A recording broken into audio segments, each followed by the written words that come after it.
নীলফামারী ডোমারে জনপ্রিয় বিমা company Markle stand Islamic life insurance লিমিটেডের মরণোত্তর বিমা দামের চেক প্রদান, ইফতার এবং দোয়া মাহফিল অনুষ্ঠিত হয়েছে। শুক্রবার 20 ফেব্রুয়ারি বিকালে ডোমার উপজেলার কেকটিবাড়ি ইউনিয়নের চান্দখানা নিম্ন মাধ্যমিক বিদ্যালয় মাঠে এই অনুষ্ঠানের আয়োজন করা হয়। বিমা কোম্পানি ডোমা সার্ভিস সেন্টারের ইনচার্জ আতিউর রহমানের সভাপতিত্বে অনুষ্ঠানের প্রধান অতিথি হিসাবে উপস্থিত ছিলেন রংপুর এবং ঠাকুরগাঁও অঞ্চলের সহকারী ব্যবস্থাপনা পরিচালক আব্দুর রশিদ। সম্মানিত উপস্থিতি, এতক্ষণ ধরে আপনারা অনেক সুন্দর কথা শুনছেন।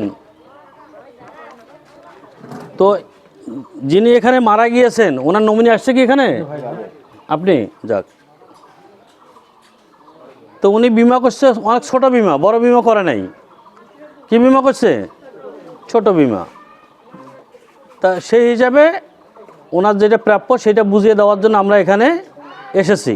উদ্দেশ্য সারা দুনিয়াতে পাঠাইছে আমাদেরকে, হ্যাঁ? উদ্দেশ্য সারা কি পাঠাইছে না উদ্দেশ্য সহ? উদ্দেশ্য সহ। আল্লাহ কেন পাঠাইছে আমাদেরকে? যে দুনিয়াতে মানুষকে আমি প্রেরণ করলাম আল্লাহ তাআলার ইবাদতের জন্য। কিসের জন্য? ইবাদতের জন্য। এবং ইবাদত আপনি কেমনে করবেন, কিভাবে চলবেন, দুনিয়াতে কিভাবে খাবেন দাবেন, সব কিছুর জন্য কি একটা গাইড দিয়েছে। কি নাম? পবিত্র কোরআন শরীফ। এই কোরআন শরীফের মধ্যে আপনি সব কিছু নিয়ম নীতি পাবেন, যেটা অন্য জায়গায় পাবেন না। পবিত্র কোরআনে সেটা আপনি পাবেন, সমাধান পাবেন। এ সময় বিশেষ অতিথি হিসাবে কোম্পানির নীলফামারী ডিভিশনের senior executive vice president Nazrul Islam, Domar official senior vice president Bulbul Alam, সম্মানিত বিমা গ্রহীতা মরহুমা মেরিনা বেগমের নমিনি মুকুল ইসলাম প্রমুখ বক্তব্য রাখেন। আমরা কমন একটা দোয়া সবাই 5 ওয়াক্ত নামাজে করি, রব্বানা আতিনা ফিদ দুনিয়া হাসানাতাও ওয়া ফিল আখিরাতি হাসানাতাও ওয়া কিনা আযাবান্নার। মুখস্থ আছে না? সবারই আছে না? বলেন তো এখানে অর্থ কি বলতে পারবেন? এইটা কিন্তু খেয়াল নাই। ছোটোবেলায় বক্তব্যে গেছিলাম, ইমামের কাছে পড়ছি, মুয়াজ্জিনের কাছে পড়ছি বা হুজুরের কাছে পড়ছি, বলছে যে নামাজের সময় এটা দোয়া করেন। এইভাবে করি আমরা অতিবাহিত করতেছি আমার দৈনন্দিন জীবন, তাই না? এখানে আমি ঘোষণা দিছি, রব্বানা আতিনা ফিদ দুনিয়া, হে আমাদের প্রতিপালক, হে আমাদের স্রষ্টা, হে আমাদের রব, এই দুনিয়াতে কল্যাণ দান করো। কোন দুনিয়ায়? যে দুনিয়ায় আমি বাঁচিয়ে আছি। দ্বিতীয় অংশে বলছি অফিল আখিরাতি হাসানা, মানে মৃত্যুর পরে আরেকটা জীবন আপনার আমার আছে না নাই, সেই জীবনটাও যেন ভালো হয়। আর শেষের অংশে বলছি ওয়াকিনা আযাবান্নার, জাহান্নামের কঠিন আযাব থাকি আমরা আল্লাহর কাছে কি চাইলাম? মুক্তি চাইলাম। এই দোয়াটার অর্থ হইল এইটা। এখন সবাই আমি যদি জিজ্ঞাসা করি এই দোয়ার সঙ্গে কি আমাদের আমলটা মিলে যায়? মিলে যায় নাই। সুদ খাইতে মানা করছে, আমরা সুদ খাচ্ছি। মিথ্যা বলতে মানা করা হয়েছে, আমরা মিথ্যার সঙ্গে জড়িত আছি। আমরা মনে করেন যে অনেক অন্যায়ের সঙ্গে কি এখন পর্যন্ত কি জড়িত আছি। এ কারণে মনে রাখবেন যে আপনার আমার পরিবর্তন তখনই হবে যখন আমি সিদ্ধান্ত নিতে পারিব যে আজকের পর থেকে এই জাতীয় প্রতিষ্ঠানগুলোর লেনদেন করিব না।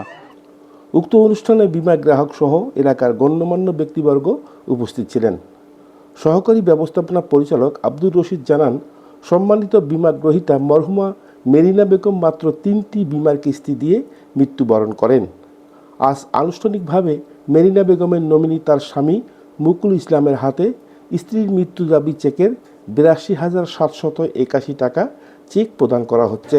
তা আমি আমার অজান্তে আর কি উনি বিমা খুলেছে আর কি, সোনালী ব্যাপার মাধ্যমে 3টা কিস্তি দিছে। দেওয়ার পরে আল্লাহ তো তার দুনিয়াতে রেজেক রাখে নেই, সে স্টক করে মারা গেল।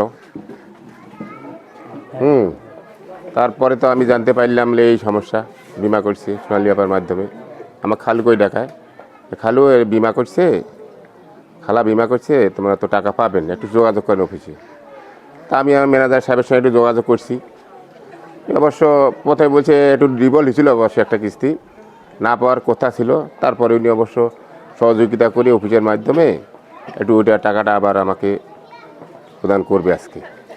আলোচনা শেষে মরহুমা মেরিনা বেগমের রুহের আত্মার মাগফিরাত কামনায় দেশ এবং জাতির মঙ্গল কল্পে বিশেষ দোয়া এবং মুনাজাত করা হয়। আয় আল্লাহ, খাস করে মাবুদ, যাকে ওসিলা করে আজকের এই অনুষ্ঠান মাবুদ মেরিনা আক্তার, মরহুমা মেরিনা আক্তার তার স্বামী সহ আল্লাহ আমরা তোমার দরবারে হাত তুলেছি।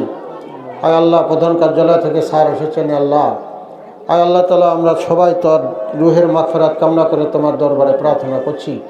আয় আল্লাহ, মেহরবানি করে বোনটাকে আপনি কবুল আর মঞ্জুর করেন। আনিসুজ্জামান মানিক, সার্কি নিউজ।